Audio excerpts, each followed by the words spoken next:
Hello everyone. काफ़ी दिनों के बाद आप लोगों से बातचीत हो रही है। और जिस तरीके से आप लोग मुझे मैसेज करते रहते हैं कि काफ़ी समय हो गया सर आप आए नहीं, तो मैं आपको बता देता हूँ कि चीज़ें कुछ ठीक नहीं थी, इसलिए मैंने अभी बीच में रोक दिए पढ़ाना। और दूसरी बात ये भी थी, मेरे बहुत सारे एग्जाम से काफ़ी समय से मैं उनको समय नहीं दे पा रहा था।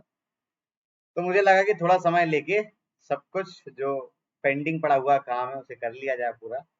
जो एग्जाम्स है उन्हें क्लियर कर लिया जाए, फिर उसके बाद देखा जाएगा। खैर, तो सीधे पॉइंट पे आते हैं, बात इधर की ना करके, वो उसके लिए बहुत सारा समय होगा। बहुत सारे बच्चों ने मुझसे पूछा कि सर आप क्या कर रहे हैं, कैसे पढ़ाई कर रहे हैं, क्योंकि मेरा खुद का भी सीबीटी 2 का एग्जाम्स है। तो मैंने जो मैं फॉलो कर रहा हूँ, मैं आपको बता देता हूँ कि मैं किस तरीके से, क्योंकि मैंने लेवल 4 लेवल 6 का एग्जाम लेवल 6 का एग्जाम दिया था। लेवल 4 लेवल 6 का मेरा देहरादून में पढ़ा था। पेपर ठीक ठाक पेपर हुआ था, लेकिन वहां से मैंने बहुत सारी चीजें सीखी कि किस तरीके से पेपर का पैटर्न है, और उसी को फॉलो करता हुआ, या फिर उसी चीज को मैं उसी चीज से कुछ सीख कर, उस पेपर से कुछ सीख कर सीबीटी 2 के जो बाकी के लेवल हैं, 3 4 5 3 5 और बाकी जो लेवल 1 है, उनकी तैयारी कर रहा हूँ। मैं क्या कर रहा हूँ ये आप समझ लीजिएगा, और ये आपको भी फॉलो कर सकते हैं, आप भी फॉलो कर सकते हैं। तो सबसे पहली चीज तो ये कि क्या क्या कौन कौन सी बुक्स हमें फॉलो करनी चाहिए, नोट्स का क्या इंपॉर्टेंस है, और रिवीजन किस तरीके से करना है। सबसे पहले हम मॉक टेस्ट पे जाते हैं, क्योंकि ये सबसे ज्यादा इंपॉर्टेंट है। देखो यार, ये चीज तो कंफर्म है कि mock test is very very important. मतलब अगर आप ये चाहते हैं कि बिना मॉक टेस्ट के आपका एग्जाम निकल जाए, तो वो पॉसिबल है नहीं। चाहे आप कुछ भी कर लीजिए, मॉक टेस्ट आपको देना ही है। लेकिन जब हम मॉक टेस्ट देते हैं ना, आप चाहे जो भी मॉक टेस्ट उठा के देख लीजिए, चाहे वो मॉक टेस्ट टेक्स्ट बुक का हो, चाहे वो मॉक टेस्ट ऑलिव बोर्ड का हो, या किसी भी बड़े, आपने देखा होगा अड्डा का है, बायजूस का है, इतनी जान अकेडमी का है, बहुत सारे जितने भी मॉक टेस्ट कराने वाली एजेंसीज हैं, उनमें एक चीज कॉमन है कि जो आपका सोल्यूशन होता है, वो मोस्टली टाइम पे आप देखोगे तो कन्वेंशनल मेथड देते हैं, वो आपको कन्वेंशनल सोल्यूशन देते हैं। क्योंकि जो शॉर्टकट मेथड होता है उसे आप टाइप नहीं कर सकते, उसे आप समझा नहीं सकते। कन्वेंशनल तरीके को समझाना आसान होता है, उसे सीधे सीधे कर सकते हैं। तो मैं मोस्ट ऑफ द केस जो मैं मॉक टेस्ट देता हूँ, तो जो जितने भी एजेंसीज हैं उनमें जो वो सोल्यूशन देते हैं, वो कन्वेंशनल मेथड होता है। लेकिन पेपर में देते वक्त या पेपर में जाते वक्त जब आप पेपर वहां करने वाले होंगे, तो आपको कन्वेंशनल के साथ साथ में शॉर्टकट पता होना चाहिए। वो आपके लिए बहुत ज्यादा समय आपका बचाने का काम करेगा। तो मैं आपसे ये कहूंगा कि आप मॉक टेस्ट तो दीजिए दीजिए दीजिए, डेली के डेली एक मॉक टेस्ट या 2 मॉक टेस्ट देने की कोशिश करिए। डेली एक, मैं तो कहूंगा कि डेली एक जरूर दीजिए। और अगर आपके आपके अंदर थोड़ा सा टाइम और है, तो डेली 2 मॉक टेस्ट दीजिए। इसके साथ साथ में आप देखेंगे यूट्यूब पर बड़े बड़े जो एजुकेटर है ना, वो बहुत बढ़िया तरीके से पढ़ा रहे हैं।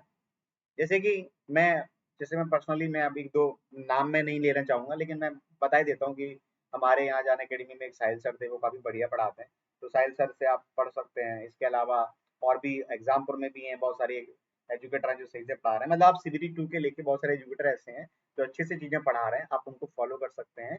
क्योंकि ये जब कोई भी मॉक टेस्ट करते हैं या कोई भी छोटा सा टेस्ट बताते हैं, 25 क्वेश्चन कराते हैं, 20 क्वेश्चन कराते हैं, तो कोशिश करते हैं कि लेंदी ना हो प्रोसेस, कम से कम समय में क्वेश्चन हो जाए। तो ये आपको ज्यादा बेनिफिशियल होगा। इनके जो शॉर्ट ट्रिक्स हैं या इनके जो मेथड्स हैं, उन्हें आप सी कॉपी पे लिख लीजिए। अगर आप बिगिनर हैं, मैथ्स में खासकर आपका अच्छा नहीं है, तो आपको बहुत सारी चीजें नहीं मिलेंगी। अगर आप कभी समय से तैयारी कर रहे हैं, तो हो सकता है कि आपको बहुत सारी चीजें नहीं नहीं मिले, हो सकता है कि आपको चीजें पता हो। लेकिन अगर आप बिगिनर हैं, आप पहली बार बहुत आपने अच्छे से नहीं पढ़ रखा है, चीजें आपने अच्छे से कोचिंग नहीं कर रखी है, तो आपको बहुत सारी चीजें उसमें नहीं मिलेगी। तो मॉक टेस्ट के साथ साथ में डेली के डेली क्लास में भी 15-20 मिनट या 1 घंटे 2 घंटे क्लास डेली लें। किस किस की क्लास लें, मैं तो आपसे कहूंगा कि ज्यादा टाइम इन्वेस्ट करें मैथ पर, आप रीजनिंग पर। आप कोशिश करें कि मैथ में और रीजनिंग में आपका 90% सही हो, 90% आपकी एक्यूरेसी रहे, 90% सही हो। और बात अगर हम जीए की करें, तो जीए बहुत वास्ट है। लेकिन मैंने एक चीज देखी कि वहां पे जो जीएस का सेक्शन था, वो बहुत ही नॉमिनल टाइप का था, बहुत ज्यादा डिफिकल्ट चीजें नहीं पूछी गई थी। लेकिन जो करंट अफेयर का सेक्शन था, वो काफी डीप में था, काफी अच्छा। हो सकता है इसलिए मुझे लग रहा हो, क्योंकि मैंने बहुत अच्छे से पढ़ा नहीं है। लेकिन अगर आपको करंट अफेयर पढ़ना है, तो मैं आपसे कहूंगा कि 2021 से पढ़ना स्टार्ट करिए और बढ़ते चले जाइए। 2021 से 2000 जनवरी फरवरी मार्च अप्रैल ऐसे पढ़ना स्टार्ट करिए, ज्यादा बेनिफिशियल रहेगा। इसके अलावा नोट्स नोट्स को रिवाइज करिए, जो आपने नोट्स लिख रखे हैं उन्हें रिवाइज करते रहिए। नए नोट्स बनाने की जरूरत है नहीं, कोई कोई फायदा नहीं उनको बनाने से, कि आप सोचो कि अब हम करंट पेपर के नए नोट्स बना लेते हैं, उनसे पढ़ना स्टार्ट करते हैं। अब हम शुरुआत से करंट पेपर पढ़ना स्टार्ट करते हैं, तो उसका कोई लॉजिक नहीं है। जो आपने पढ़ रखा है उसी को कंटिन्यू करिए। करंट अफेयर और जीए, जीए का सेक्शन खासकर मेरा सब्जेक्ट है, मेरा टॉपिक है, तो मैं आपको बता देता हूँ कि जीए में आप थोड़ा सा स्टैटिक को रिवाइज करिए। जितना ज़्यादा हो सके आप स्टैटिक को रिवाइज़ कर लीजिए। नदी, पहाड़, पर्वत, ये कैपिटल वगैरह-वगैरह जो जितनी भी चीज़ें हैं सब रिवाइज़ कर लीजिए। बैटल आप ज़रूर पढ़िएगा, 1-2 बैटल ज़रूर पूछे जाते हैं। साइंस के क्वेश्चन बहुत ज़्यादा डिफिकल्ट नहीं पूछे जा रहे हैं, आसान पूछे जा रहे हैं, आप साइंस पढ़ के जाइएगा। मुझे लग रहा था कि नहीं साइंस पूछी जाएगी, लेकिन साइंस के क्वेश्चन भी बहुत ही आसान-आसान पूछे जा रहे हैं। आर्टिकल वगैरह पढ़ लीजिएगा, पॉलिटी वगैरह पढ़ लीजिएगा। तो जीए में बहुत ज़्यादा डीप में आप जाने की ज़रूरत नहीं है, क्योंकि 10 ही दिन बचे हैं। तो जो आपने पढ़ रखा है, जो आपने नोट्स बना रखे हैं, जो आपके पास ऑलरेडी आपने नोट्स बना रखे हैं, उन्हीं को रिवाइज़ करिए।